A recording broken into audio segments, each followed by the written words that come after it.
No, I'm a day late of my post fight thoughts, but tired yesterday. Didn't get much rest. I watched all the fights last Saturday. Shout out to the LDBC, new media. But let's get right into it, man. The let's start with the Fox 2 card that happened early. With Luis Colazo versus Brian Perella. That was a good fight. I had Luis winning 2 through 10. Easy clean sweep.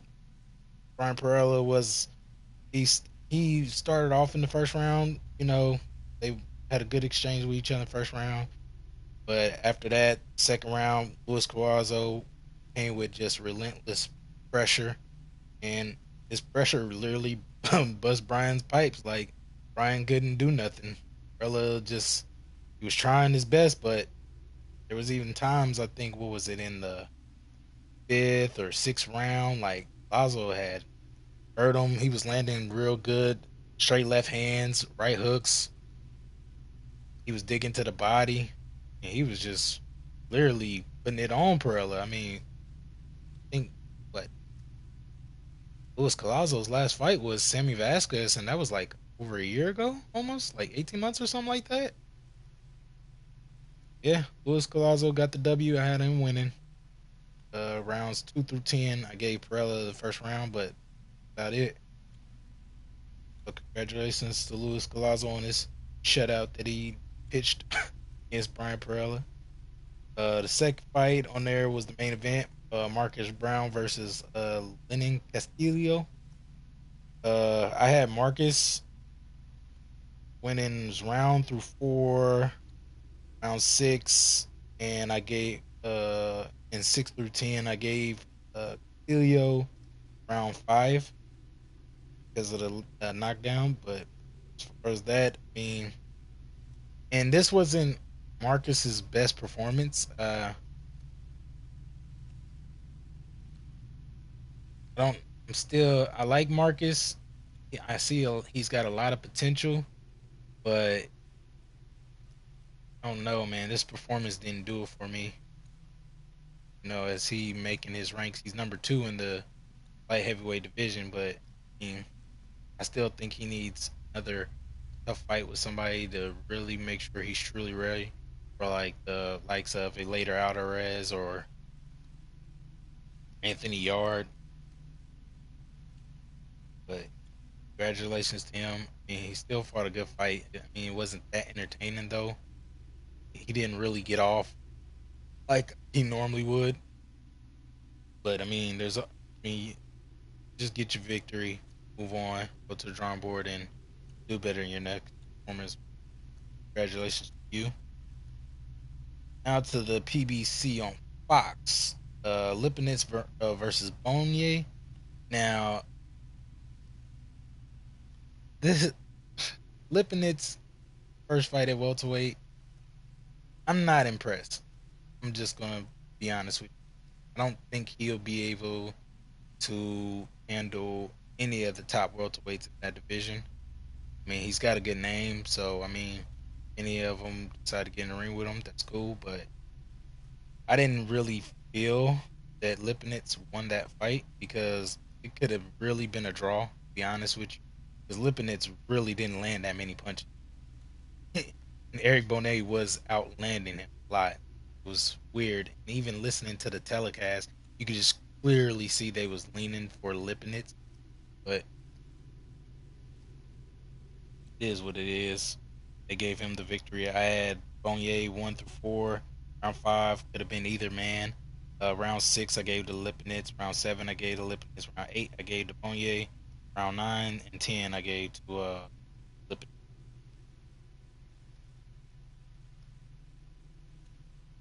Please put in the comment section what y'all thought about that. Honestly, I felt it should have been a draw. Uh, the next one was Peter Quillen versus Jalen Love. I had Peter Quillen pitching shutout. Only gave Jalen Love rounds 2 and 9. Gave Quillen the first round and 3 through 8 in round two.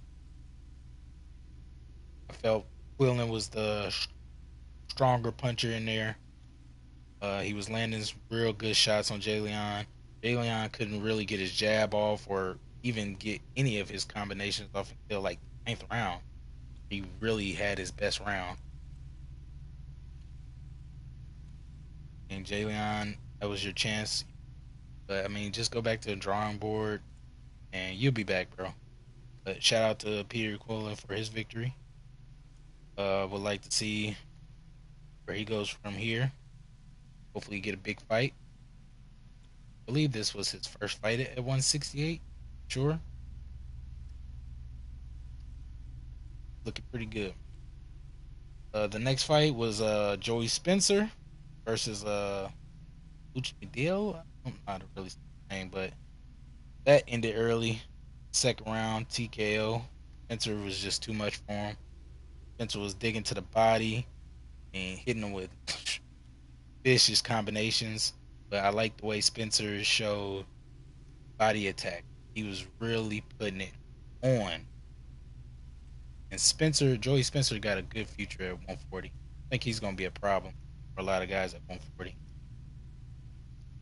So, see where you go from next. The main event for that fight was Andre Berto versus Devin Alexander. Now, this fight was insane. It was actually kind of exciting too. I ain't gonna lie, but I don't. I kind of feel that fight should have been a draw, and I picked Andre Berto, but I, I don't think he fully won that fight clearly. In my opinion, I felt that should have been a draw because yeah, Devin Alexander did get tired in the later rounds, but I kind of had Devin winning the first six. So, I mean, if y'all feel the same way or y'all feel different, please let me know in the comments how y'all felt about that. Because I mean, Devin was really putting it on Berto in the early rounds, but knowing Devin, he has a track record of always slowing down in the later rounds. He just always has that issue. So, but I mean, he was still in this fight. He was still landing punches. He was still throwing. I mean, he even dropped Berto in the third. I think it was like third round or something like that. But I don't agree with the knockdown because it was behind the head, rabbit punch in my opinion. But ref still counted it, so I got to count it on my thing. But I had, like I said, I had Kevin Alexander winning 1 through 6. Uh, it had Berto winning later, at least maybe. Hmm, it did have one round where it was kind of even. Didn't know who to give it. I think that was round 7 for me. I think it was round 7, but 8 through 12, uh I gave to Berto. Believe, but I did only watch it so I have to go back and watch it. I still feel it should have been a draw. Period. Switching to the HBO card, Mitri Devolve. Uh, I picked him to beat Isaac Chilemba because I felt he was the better boxer, but Isaac Chilemba was giving him a fight. If Isaac Chilemba would have did what my boy did in the main event, he probably could have really put it on Dimitri Bivol. And I was pretty. I like Bivol, but I'm not too high on him. But I just felt he was the better boxer between the two. That's why I picked him. And I mean, compared to his other fights, I mean, he didn't. This one, he didn't look best. But I mean, he still got the victory. Still retain his title. So congratulations to him. He'll move forward. And now to the main event. Later Alvarez versus Sergey Kovalev. Oh my god. I picked later Alvarez. I I did say like I felt Kovalev was the bigger puncher between the two. And I felt if Kovalev had a chance to beat later Alvarez, he would have had to stop him in the early rounds. Because we all know Kovalev in the first 4 rounds, his power is ridiculous. But the only way his power is fully ridiculous if he catches you at the end of his shots, because that's really where the bulk of his like his pop is. Like if he gets catches you at the end of his shots, you in for it, especially in the first 4 rounds. After once you get through the 5 and 6, he starts his power. You know you can take a little umph off his power, and he's I mean he's still got decent pop in the later rounds. It's just not how it is in the first 4 rounds. And later Alvarez, man, he was popping that jab. He was sticking to the outside, and it was so crazy watching his game plan that he had versus Kovalev versus the game plan Andre Ward had. Because if you think about it, Ward beat him in the inside, and then later Alvarez beat him on the outside, which is just so ridiculous. And you got to give a shout out to Andre Ward, the soul snatcher, because I mean, he just literally took the soul out of this guy. Because I mean, later Alvarez literally made it just look easy. Like he showed Kovalev, like Andre Ward showed the blueprint how to beat Kovalev, like stand up to the bully. And in this fight, later Alvarez did that, man. Later Alvarez been working hard these past years trying to get his fight with Donna Stevenson, and he moved on from that. Took the fight with Kovalev, and I've always felt that he would beat Kovalev because he was the better boxer between the two, in my opinion. Still stick by that. Still think he's the better boxer between him and Kovalev. And later caught him with a just a vicious, vicious straight right down the pipe. And later, his right hand is the one he had surgery with before the at the end of his amateur career. 3 knuckles crushed. I mean, and when he landed it, y'all, I literally just like I was like shocked. I was even like running around the house. I was like, "Yo, down goes Frazier. I'll go Foreman." I'll just say, but that was a good, real good fight, man. I'm really proud of it later, man. He landed that vicious straight right. Then the ref gave Kovalev so much time, but I understand that you got to let the champion, you know, you know what they always say: if you got to beat the champion, beat the champion. Later did that, and you know if you're fighting the champion, you always the champion's gonna get a little bit more chances versus the challenger. And Kovalev got back up. Later caught him again with a, I think it was straight right, and then a left hook. Left hook just dropped. Kovalev got back up again. Now I felt after the second knockdown, he shouldn't have been able to continue. Period. Like ref shouldn't have gave him that opportunity to get back, because I mean, come on, now. You're really putting him at risk. Like he was clearly out. Clearly. I mean, you can even see on the second knockdown when Kovalev went down, he was like going down at an angle, and his he even looked like he twisted his ankle at one point. I was like, God, ref, it's over. Like, stop the fight. Done. Like, he's don't got nothing. Done. But the ref let him continue, and later put him right back down.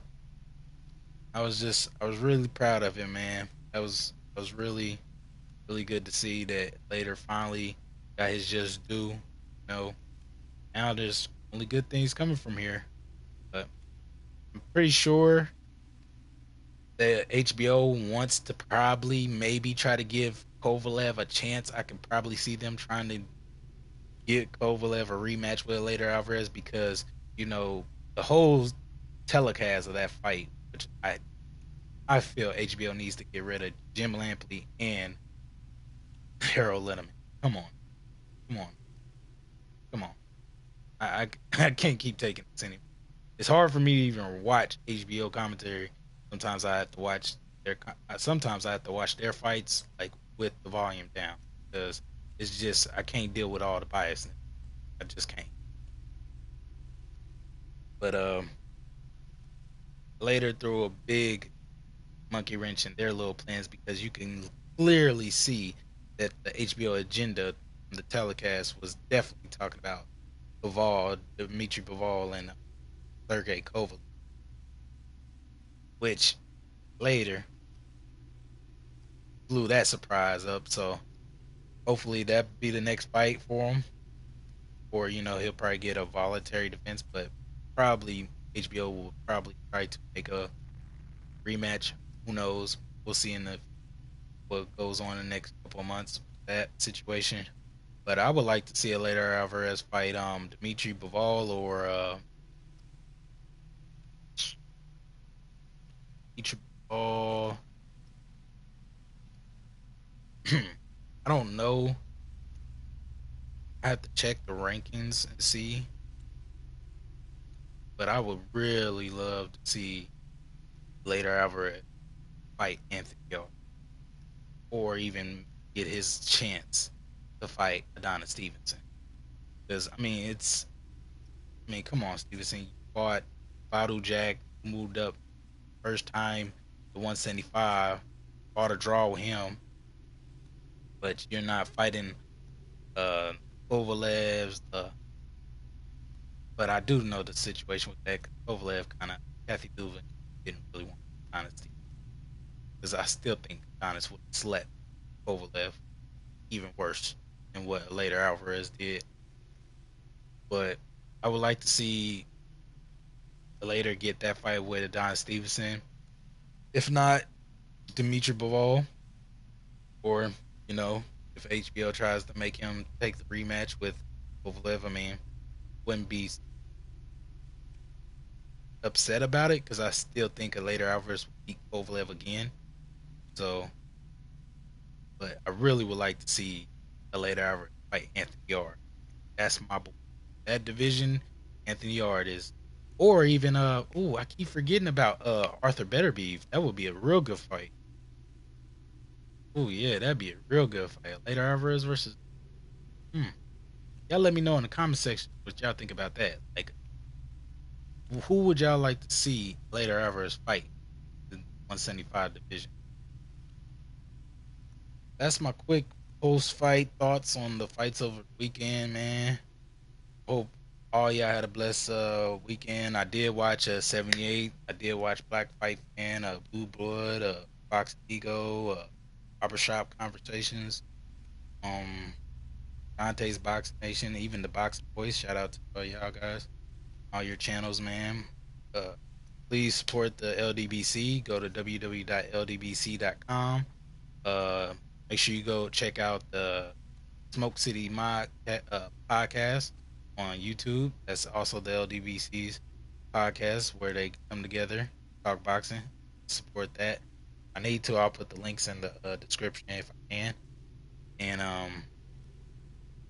sure you check out the LDBC channels, Ticket TV, Black Fan Fight TV, Blue Sports TV, 78 Sports, a new media, Dante's Boxing Nation, Boxing Ego, and Barbershop Conversations. I hope all y'all have a blessed day. I'm probably gonna get off here, get ready for a little stream right here on Assassin's Creed. Cause I'm a gamer. I do that in my spare time. It's a good way for me to express myself and get a little steam off, other than working out, doing other. But hope all y'all have a blessed day, man. Catch you guys later. God bless.